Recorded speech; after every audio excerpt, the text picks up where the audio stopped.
ओम नमो भगवते वासुदेवाय। हरि प्रबोधिनी एकादशी। दीपावली के पश्चात कार्तिक शुक्ल एकादशी को देवोत्थान या देवोत्थान होता है।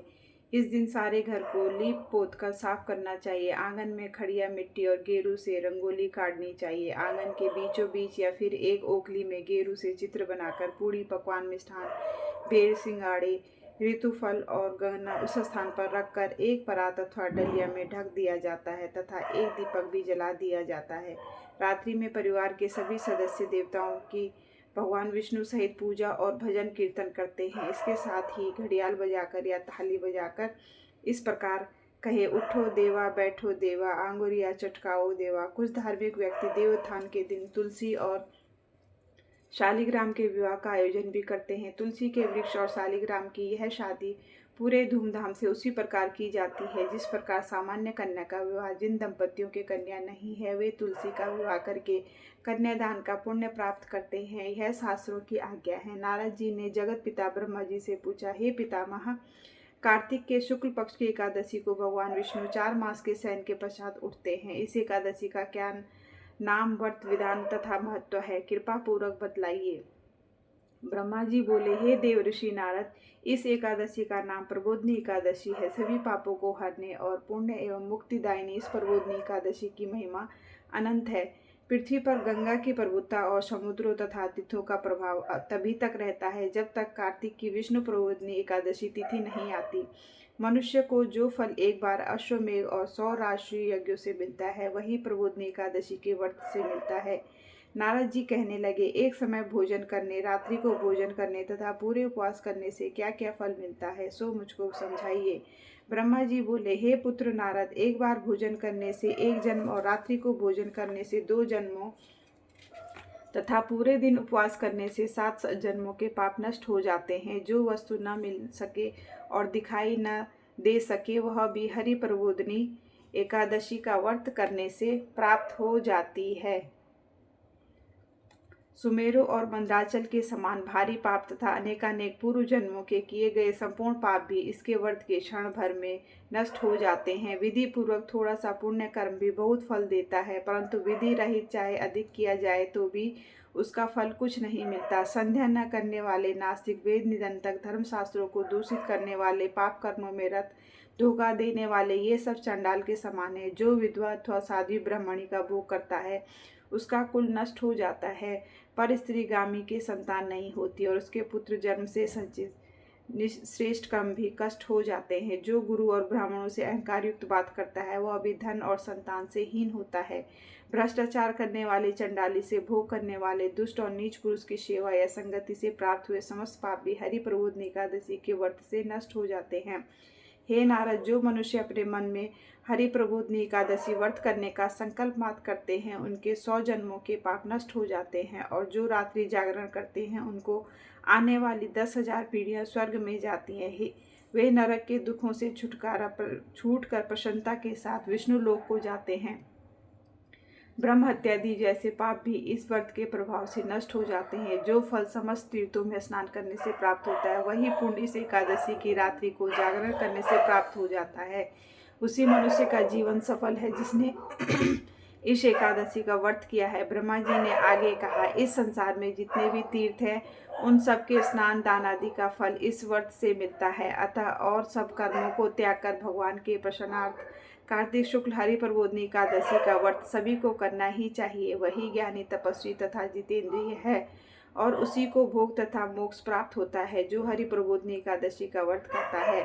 जिसने एक बार भी इसका व्रत किया है वही मोक्ष का अधिकारी हो जाता है। मन, कर्म, वचन तीनों प्रकार के पाप इस रात्रि को केवल जागरण मात्र से नष्ट हो जाते हैं। हरि प्रबोधिनी के दिन जो मनुष्य भगवान के प्रसन्नार्थ स्नान दान यज्ञ आदि करते हैं वे अक्षय पुण्य को प्राप्त होते हैं। इस एकादशी का व्रत करने मात्र से मनुष्य के बचपन, यौवन और वृद्धावस्था के हुए संपूर्ण पाप नष्ट हो जाते हैं। इस रात्रि में जागरण करने का फल चंद्र ग्रहण अथवा सूर्य ग्रहण के समान पुष्कर में स्नान करने से 1000 गुना अधिक है। जो मनुष्य प्रबोधिनी एकादशी का व्रत नहीं करते उसके सब पुण्य व्यर्थ हैं। अतः हे नारद, तुमको भी विधि पूर्वक यत्न के साथ इस व्रत को अवश्य करना चाहिए। कार्तिक के पूरे मास में धर्मपरायण होकर जो व्यक्ति अन्न नहीं खाते उन्हें चंद्रायण व्रत का फल मिलता है।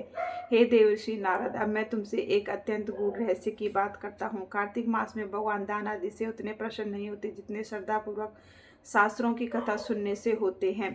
कार्तिक मास में जो भगवान विष्णु की कथा का एक या आधा श्लोक भी पढ़ते, सुनते या सुनाते हैं उनको 100 गायों के दान का फल मिलता है। अतः अन्य सब कर्मों को छोड़कर कार्तिक मास में मेरे सम्मुख बैठकर मेरी कथा अवश्य पढ़नी या सुननी चाहिए। इस मास में शास्त्रों की कथा पढ़ने और सुनने से 10,000 यज्ञों का फल मिलता है और साथ ही सब पाप भी नष्ट हो जाते हैं।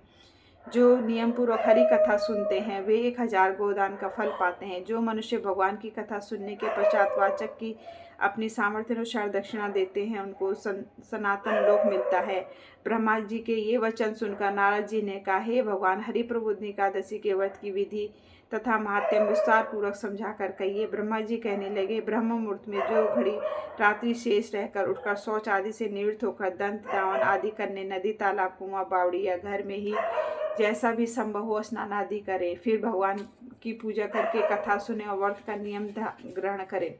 भगवान से विनय करें, हे प्रभु, आज निराहार रहकर मैं व्रत करूंगा। दूसरे दिन द्वादशी को भोजन करूंगा, अतएव आप मेरी रक्षा कीजिए। तत्पश्चात भक्ति भाव से व्रत करें तथा रात्रि को भगवान के आगे जागरण, नृत्य, गीत आदि करने चाहिए।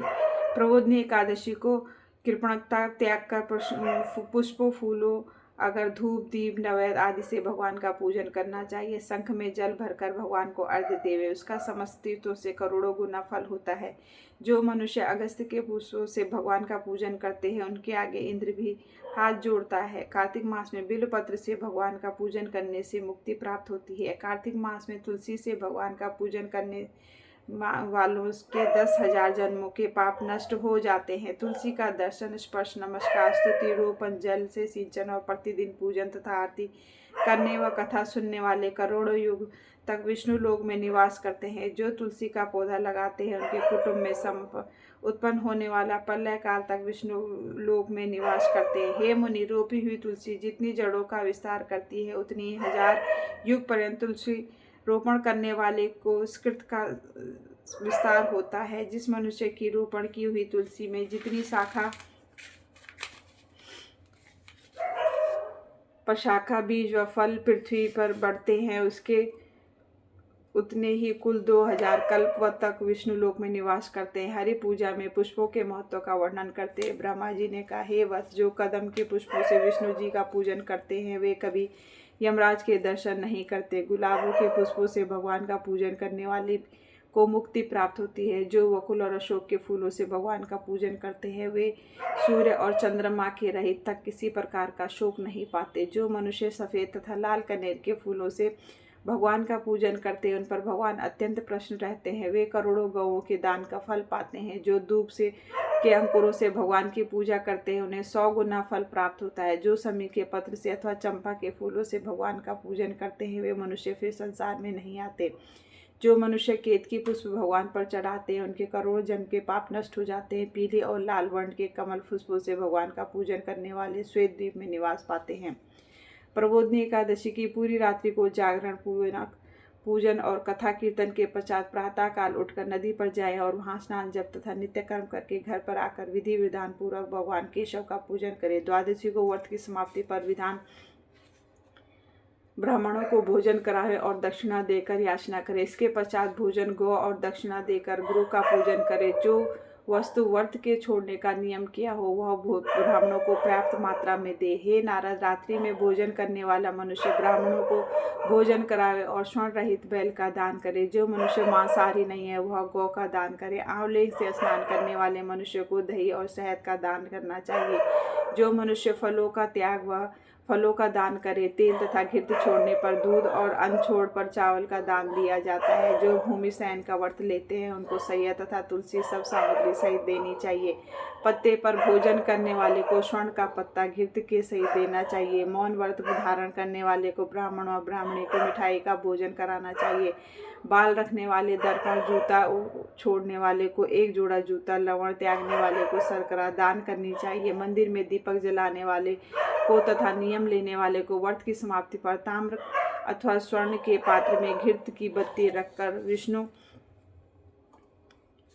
विष्णु भक्त ब्राह्मण को दान देना चाहिए। एकांत व्रत करने वाले को 8 कलश वस्त्र और संस्कृत से अलंकृत करने दान करने चाहिए। यदि इतना संभव न हो सके तो इनके अभाव से जितना अधिकाधिक हो जाए उतना आवश्यक दान करें।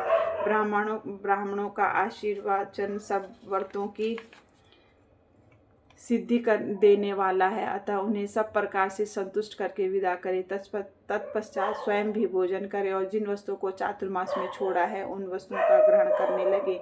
हे नारद, जो बुद्धिमान इस प्रकार चातुर्मास का व्रत निर्विघ्न समाप्त करते हैं उनका पुनः जन्म नहीं होता। यदि व्रत भ्रष्ट हो जाए तो व्रत करने वाला अन्यथा या कोढ़ी हो जाता है। व्रत करने वाले की तो बात ही क्या, इस कथा को पढ़ने और सुनने मात्र से ही अनंत गोदान का फल प्राप्त होता है। ओम नमो भगवते वासुदेवाय।